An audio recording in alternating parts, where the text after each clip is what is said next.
Hey, it is Intellect Khadijah here. Just wanted to come to you today because I definitely said on this Intellect.Business page, we'll be talking about spirituality. Spirituality is something that is very important to me because I'm a Christian. I do believe in Jesus Christ, and I feel like they throwing a lot of dirt on my Lord's name.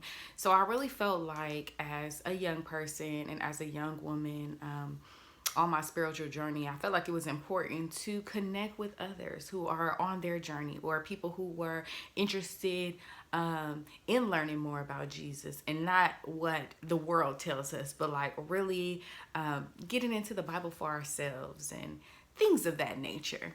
So, I was doing some Bible study last night, and I have to it's all about personal time with God, right? You can have personal time with God all day, which I do, but then also time for reading the Bible, which was something that I personally was lacking. Now, it was at nighttime, so I got to get better around the timing, but I still made sure that no matter what time it was, that I still have been whipping out that Bible and really getting what I need up out of there. So I felt like it was so important for me to share. Last night, I discovered I went through James chapter 1, verses 1 through 27.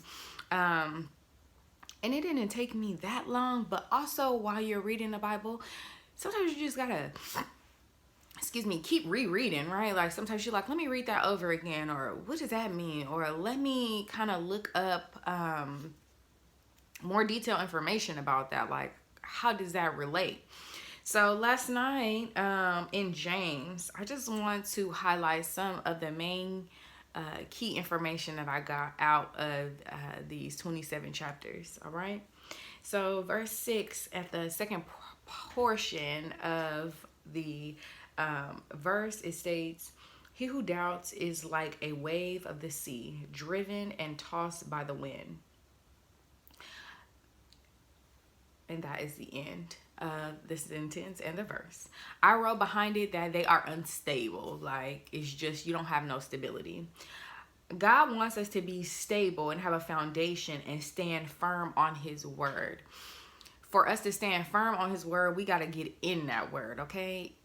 What is so important, reasoning why you got to get in that word, because you got to know your enemy, right? And the enemy, the devil, he does know the Bible. He knows the Bible very well, and he loves to manipulate and use it against you. So that's why you got to get in it for yourself, because you can't let nobody fool you, right? All right, so it stated here, the rich man will fade away in his pursuits. Especially during this time where y'all, look, not y'all, some of y'all be all into money. I'm gonna just say it. It's the money. It's no longer about. You rarely hear somebody talking about how they want to be kind every day, or how they want to give back or give to others, or just that kind of thing, right? It's always about some getting some back, okay? Getting to the bag. And I ain't mad at it, but the rich man will fade in his pursuits. And that's the word. So, got to prioritize God before you prioritize them riches. All right.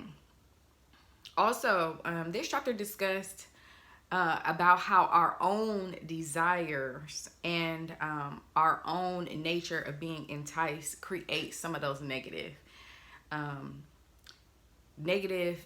things that happen in our life, okay? Because we always be trying to be like, well, God tempted, and it was like, nah, God don't be tempting like that. That's you.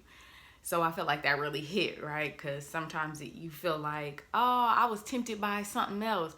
And sometimes, we be trying to throw the enemy up in there. It was the devil. Nah, boo. Sometimes it be you. So, you just really got to check in and tap in with self, because that's important. All right. So, verse 19, I put an asterisk next to it. That we should be swift to hear, slow to speak, and slow to wrath. And I also put that we need to reach towards righteousness. Swift to hear, slow to speak, slow to wrath. I love that. And I really love the slow to wrath, because of the fact that sometimes that be the first thing we be jumping to, ain't it? And it's like, when we gonna do better? So we have to do better by first, if you could try anything, try being slow to wrath. I feel like that would be major, and it'll put you on that path to righteousness. Be doers of the word and not only hearers, deceiving yourselves. Okay? This particular chapter talked heavily about doing the work of the Lord, and really not just always, just because you go to church, just because you know people who go to church, just because you know people who be listening to Jesus music or the Bible, that doesn't mean that they are doers of the word and that the word resonates within them. There is a difference in all of that. So you don't need to get into people's journeys and where they are with Christ. It's really just understanding that just because you see something a certain kind of way, that don't mean that that's what it is. That doesn't mean that God is living within them and that they are doing the work of God. So keep that in mind. And ultimately, talked about saving your soul. And it's a lot of soulless people out here. And I think that's a lot of the stuff that we seeing on media. I think that sometimes that's what we seeing heavily. But know that there are people with souls out there. There are people out there doing good work. There are people out there who are doing good things. And that could be you. And you can help somebody else to do the same thing. So if we just worry about ourselves and our work, then we'll be doing something good. Okay? So I concluded at verse 27, and it says, pure and undefiled religion before God and the Father is this, to visit orphans and widows in their trouble, and to keep oneself unspotted from the world. And I finished there because it just really hit. It hit because God wants us really to truly give back. And it could be in the tiniest ways. God is speaking to all of us, and he wants us to really truly rise up and be there for one another. It's not a coincidence that everything seems like we need to pin against one another instead of holding hands and coming together.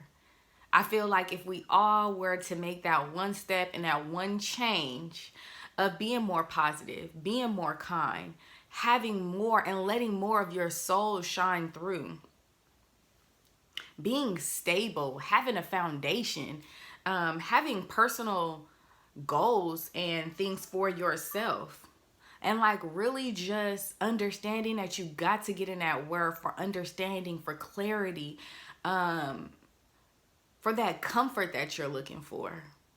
A lot of the things that we are looking for in life right now, it really does come from God. And we gonna get into it more deep, but I just wanted to share this Bible study that I had last night because it was really beautiful and it really blessed me. So hopefully it blesses you too. Let me know if you enjoyed this little quick Bible study session we had, and let me know what you picked up the most from this little quick segment. What is it that you feel like you gained from it? Because we really have to continue to speak life and positivity into our own lives, but also into Jesus, okay? Because they throwing dirt on his name. And honestly, I was called to action today because it's so important to me for people to understand that you have new life when you accept Jesus. He don't want you to be the same. He wants you to want more. He wants you to want to be better. He wants you to go higher, and to really surprise yourself and walk in the life that he has for you. So many blessings and positive vibes. Peace.